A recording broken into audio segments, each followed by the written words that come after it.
whole emotion of 83 is just not cricket. It is just being the underdogs first, how you were treated as underdogs. I only told him about the presentation, how we can go, how we can make it look something else. But nothing to do with the story, nothing to do, everything remains the same. Every actor has a difficulty here because it all depends on which day they're narrating to you, what is your mood, how are they narrating to you. Once the audience connect, I think that is when your journey takes a different turn, character takes a different destiny. Your journey definitely takes a huge turn there only, once the audience connect to you.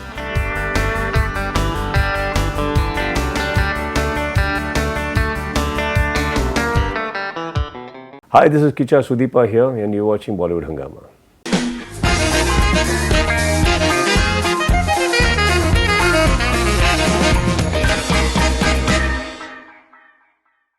It's always a pleasure talking to Kichcha Sudeep. He has this amazing way of telling stories, both on screen as well as off screen. That is truly fascinating. Pleasure having you back with us. It's an honor too. It's an honor too. All right. So, how important is it for you to tell stories? Well, that's how my existence is actually, by just telling stories. That's what we all do in cinema. Without stories, we are nothing. And how important is it for you to make the stories believable? That's the first thing we all need to do, believable. So by the end of it, we all know it's just a story. But as long as we are telling it and it's on screen, it has to be believable. And there are portions of the films which doesn't carry much of logic, and there is comedy, there's everything. I know everybody excuses that part of the cinema. But on the story per se, on the whole content, I think it has to be believable, right? It has to be. Right. And what is the importance of that element of honesty? Honesty has to be, it has got everything to do with the approach. Nothing to do with the story per se. It is the approach. Like, you want to believe that this is the story I want to narrate, there has to be complete honesty towards it. I think there's no option to that part of cinema. Right. Honesty has to be there. Everybody, every department. Yeah, so even if it is a very illogical slapstick comedy we have taken, but there has to be a very honest approach towards it and not make it something with a deliberate attempt and forced attempt to make it what it is not. It is a slapstick comedy. There has to be an honesty towards it. We will make it. That's how it has to be. You told us in our last interview that there was a point of time when not many people believed in you, and when the movie worked and it clicked and you got your name because of that Kichcha Sudeep. That made you a star the way very few people have had the privilege of. What is the importance for you as a performer, as an actor, to connect with the audience? And what is your approach towards connecting with the audience? I guess it's just the other way around, Faridoon. They have to connect to you in what you're doing. I can't put an effort just to get connected. See, there is a role that is offered to me, and that honesty goes to that particular role, what is the requirement of the script and the character. And if at all it works out in such a way that the audiences can get connected to the role and through the role to you, that's the only way we exist, you know. It has to be a connection. But there can't, as an actor, when I go through a script, I can't really put in an effort and say, okay, how do I connect to the audiences through this? How do I do this? Probably, yes, as a performance, I can say, how do I make this emotion reach to the audience? Reach the audience, and what do I do? What is that extra I can incorporate in the attitudes, character, or probably the personality, whatever we are doing as an actor. But I guess what you do finally, the audience need to connect. There cannot be an effort from our end. Once the audience connect, I think that is when your journey takes a different turn, character takes a different destiny. Your journey definitely takes a huge turn there only, once the audience connect to you. Right. All right. So when one speaks to you, when we see how you conduct yourself, there is this element of intellectual appeal in the way your thoughts are. But at the same time, you being a master, it's very important for you to connect to the lowest denominator. As you said, that element of entertainment and laughter is something which is equally important. That is part of the story. So how do you strike a balance as an artist? I think balance has to be within you, first of all, not in the role, within you. I guess once you have quite a balance, I guess your mind starts working and operating in a direction it has to. So once you have a role there and you have a right director handling it, I guess it's all well organized as to what we are supposed to do, how we are supposed to do. And these elements you're talking about, I think this is what differs from actor to actor. that little pulse if you can catch, that little extra what we can do. Suddenly, sometimes, many a times it so happens that we finish a scene when you're going back in the car and you think like, oh shucks, we should have done this. Arey, we should have done that. No, that part is there. No? So, but I guess that's what I said. You have that little few seconds where your mind can act, do, capture. See, you would have observed so many things across when you travel, when you meet people. So you exactly don't know what you have taken away from each person. There is something we take away without our own knowledge. So when these performances are happening, I guess it just comes out. A character probably would have observed something weird or unique from in somebody, it just pops up. It just pops up like that. So I guess it's the constant, being in the situation and not just getting diverted. Like, if movie can be, shooting can be made as a beautiful atmosphere if you're perpetually into it and not making it look like a responsibility. You're there, what is that other person doing? How am I going to do it? How am I going to deliver? Okay, I'm somebody, there is a responsibility, people expect. I think you should just have fun. Leave all that aside. I guess, don't try to forcefully prove anything. If you can just start enjoying that part, I think everything falls in place automatically. Because I don't think any actor can walk around with a blueprint in his hand as to what has to be done. It's just that moment, any best thing and every best thing in the film has to come between these two words, action and cut. Right. And later we discuss, we do that thing, we should do this, we should do that, get up early morning, we should deliver. Doesn't work. Of course. Did you get it between those two words? It doesn't matter what we are doing before and after. So I guess that moment is very important. So to get that moment right, I think you have to be quite balanced. Be there and not just get diverted. So many times we go so happily from home, something very nice would have happened at home. You go there, that's one of the most emotional scene, pathos scene, and you have to start crying. There is something you need to feel which you not felt from home. Sometimes you're so sad, you're off mood from home, you're coming and actually you're not in the great frame of mind, and that's the best comedy scene happening there. So now how do you get into that is what makes an atmosphere. So your co-stars, your director, everybody becomes important, not just you. However brilliant an actor you are, on a wrong day, if your DOP is not getting the shots right, things are going out of focus, you're done. And if you're brilliantly doing something and your co-stars are not able to react to you accordingly, you're done. So I don't think any one particular actor can be praised for his performance. I think it is in totality many people who sum it up. No, I think that's brilliantly said. All right, so recently at an event, there were almost 1 lakh people rooting for you. Now, so you have this massive fan following. At the same time, now Bob Dylan has very famously said that when he migrated from, say, acoustic sound to electric sound, quite a few of his fans resisted and they said that we want that acoustic sound. But his response was that if I don't upgrade myself, if I don't update myself and go to newer things, then I'll be doing something which is not right with my talent. And gradually, people accepted his electric sound as well. As an artist who has got this massive following, how does it work with you and what your fans are looking for? Are there moments when you feel that this is something that my fans have to be ready for me and I have to reinvent myself? Or is it the fans who most of the time dictate that, this is something that you look best in and we want to see you in this? I think this is like that, this whole thing is like a burger, you just can't say bun is important or the meat is important or the filling is important, sauces are important. Depends on the situation, like we need to strike a balance in the scripts. One script we do for ourselves, one script we have to pick it up for the masses, one script we have to pick it up for the ongoing genres that's happening over there. We have to be in the flow constantly. See, there can be once, you can try to swim against the tide. Not always will it work. That is what is updating all about. What is running right now? What is it that people want? See, by the end of the day, I can dress up the way I want, you can dress up the way I want, but where? Personally. When you're going for an outing, you will dress up for a particular situation and the occasion, at least close to it, right. If not completely. Right. Correct? So it's obvious that when a cinema is happening, we all happen, today I cannot say, this is the kind of a movie that worked in the early 2000s and everything, I'm going to make to that. No. I have to tell a story for today. I have to tell a story for today's audiences. today's environment, as in there is OTT, there are so many things come up. There are so many brilliant filmmakers. So I think your competition is not just in theaters, it's all across you.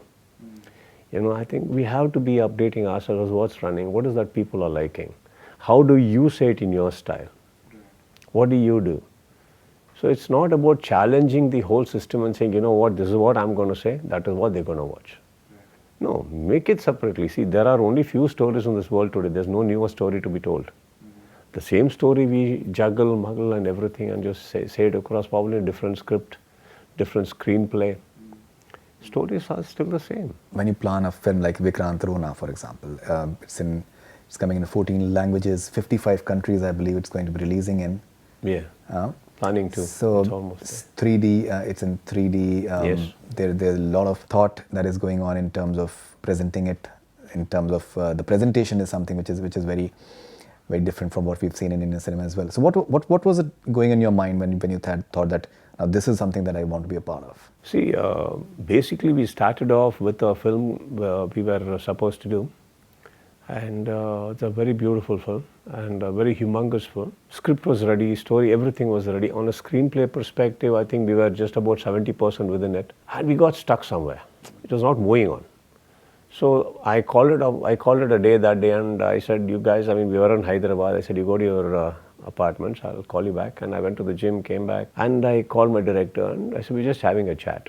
Then I told him, why don't you just narrate something else to me, which I can produce, you know, small budget and newcomers or something. I'm looking forward to producing something, so just let me know. So he narrated a script to me, and it was halfway. And halfway, yeah, I was having a drink then, I was a little done for the day. So I said, half the film, I said, you kind of stop it. Tomorrow morning we'll continue. And it was around 2:30 a.m. when we stopped halfway. So probably he thought I might have got bored or I don't know what it is. Morning at around 7 o'clock I called him again. I woke up, I called him, I freshened up and called him. I said, come here. We're having a cup of coffee. I said, now narrate the second half to me. And after hearing, again we dispersed. Again in the evening I called him back. I asked him a few questions as to why he was thinking it has to be done with newcomers and why he was thinking it's low budget. What was his perspective to take on? Since he is the owner of the thought, he has all the rights towards it. So I asked him. So he said, no, this way, that way. I said, no, why can't we do the film? So he said, which character? I said, that one. I said, but that is the child and you're a father. I said, that's not the point. The point is about the story. I love the story. This has to be told in a bigger way. So this was a movie which was slated, he was planning to do something like the 90s, which I took it into a thing and we had a debate about it. And I only told him about the presentation, how we can go, how we can make it look something else. But nothing to do with the story, nothing to do, everything remains the same. We are not going to move an inch from that because I loved it. Let's stick to that. How do we commercialize few things? How do you visually make it bigger? From then, I think we worked about 8 months. How to plan, how to visually. Now, planning, we just did it. Then after that, we realized we're going out of the box. We're just going out of the scale of what we could actually do. But we stuck to it. We stuck to it and we made it possible with fantastic teams and CG teams and set works and everything, and we just pulled it off. And every day was an excitement because this particular idea we had decided someday. And when it came to reality and we saw the sets and we thought, okay, we did it. So it was a fabulous moment for us. So, you know, the end result is what you're talking about, but we have enjoyed every bit of the making, every bit of the sets we could actually pull it off. You know, yeah, there are certain things, everything, there's nothing impossible here. But the point is about exactly, did you get it the way we had dreamt? Did we get it the way we had decided? See, money will keep going.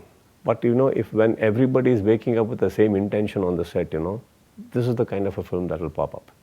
Right. We all have to be in the same page. So tell us something about the release strategy like, and when is it? What's the plan? Is it complete now? Yeah, it is all completed. We were supposed to come in Diwali, but then the COVID thing hit us, and then we thought we'll come in Christmas. Then the second wave hit us badly, and now I think it will be done. I guess we are looking at a window in Feb, and we are tentatively looking at 24th of Feb as the release. So we are all on talks now with everywhere because it has to release all across India in a big way. So we are all on talks with everybody.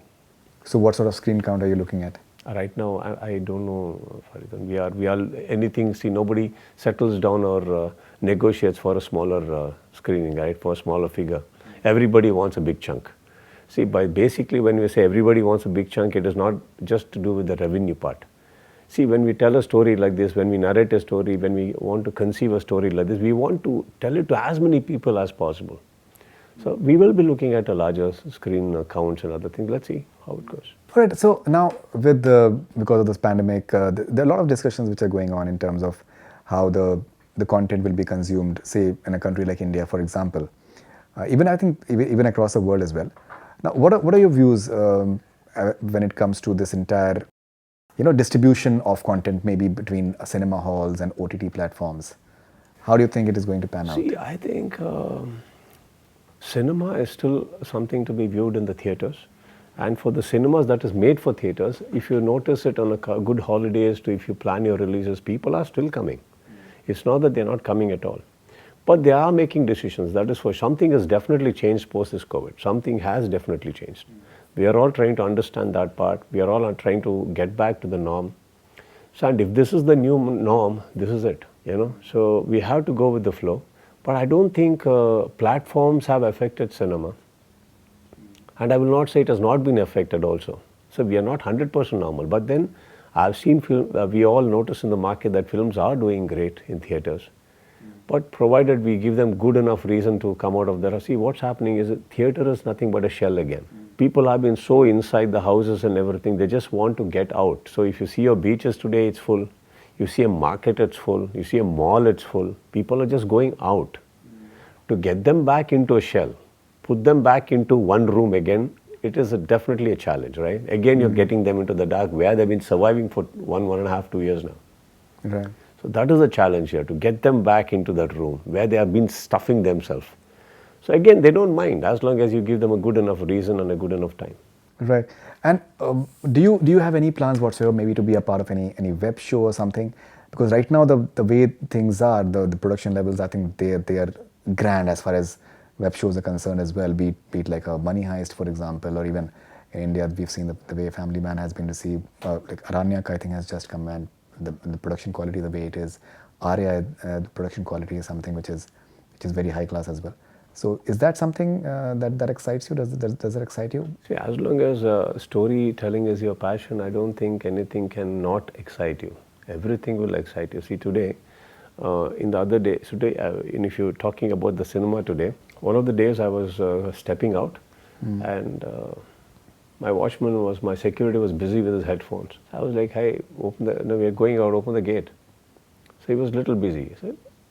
So I said, just take the car out, and I walked up, and actually that time Radhe had released. So he was watching Radhe on the thing. Nice. But something shook inside. I said, yeah, this is the first day that film is released on the thing, and this guy is watching it on a phone, man. And that phone is quite a low resolution.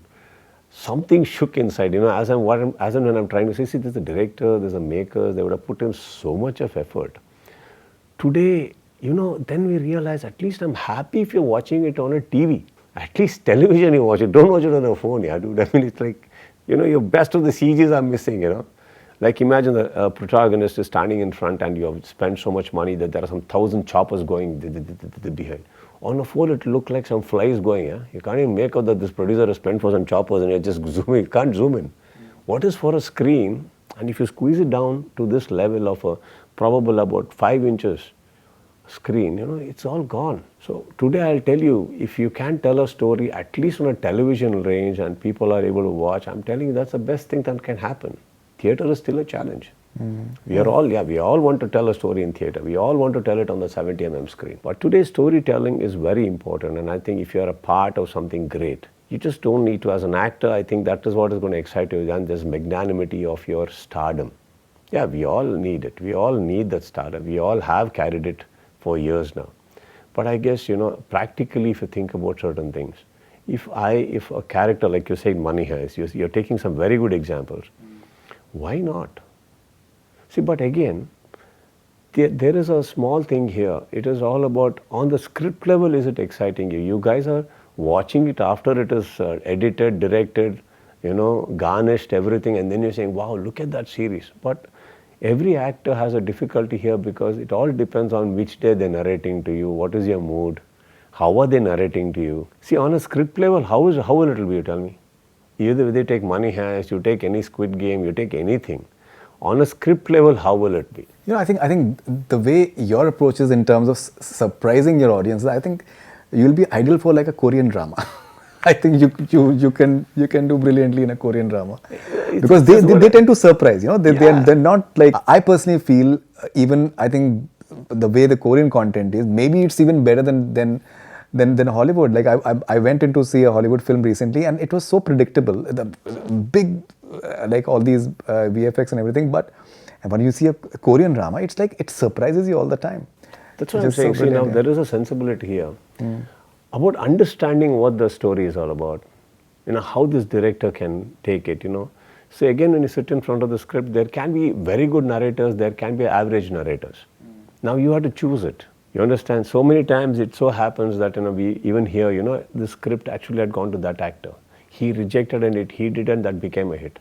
Now there are ways to look at it. Maybe that actor at that day, it was not narrated well, or he was in a bad mood, or something happened, or he was looking forward to something else.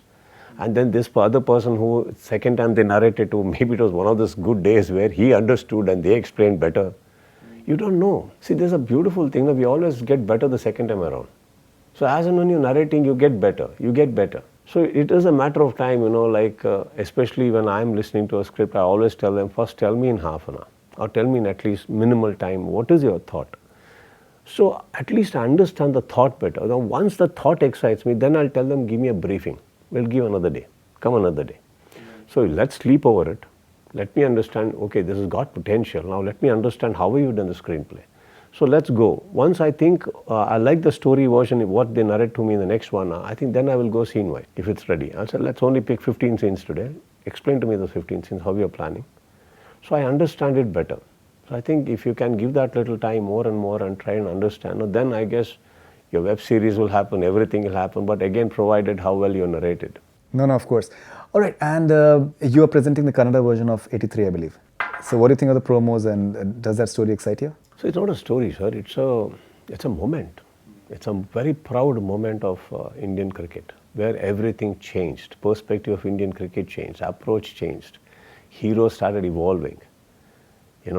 Till then, there is the whole emotion of 83 is just not cricket. It is just being the underdogs first. How you were treated as underdogs, and then how you evolved as heroes, and how a head started turning, and how every dimension, every math towards Indian cricket started changing. Today, if you see one of the biggest, richest cricket board, it all started there. Of course. So that is the moment it is cinema. Now it is not being a cricket fan. Any non-cricketing fan will be able to connect with emotions.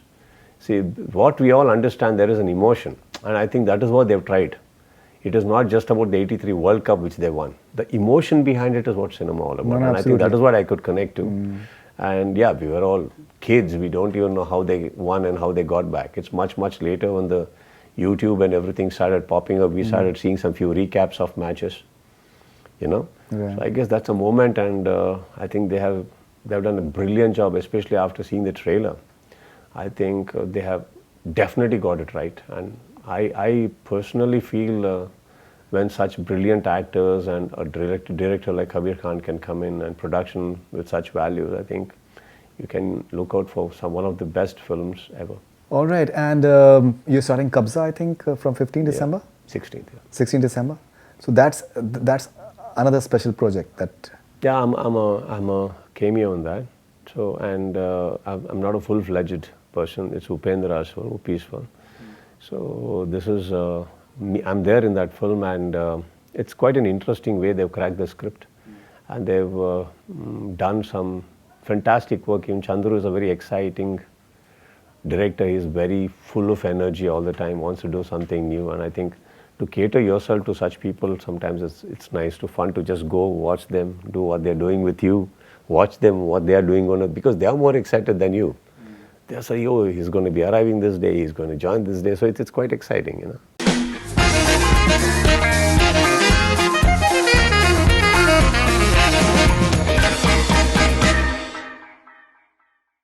Hi, this is Kichcha Sudeepa here, and you're watching Bollywood Hungama.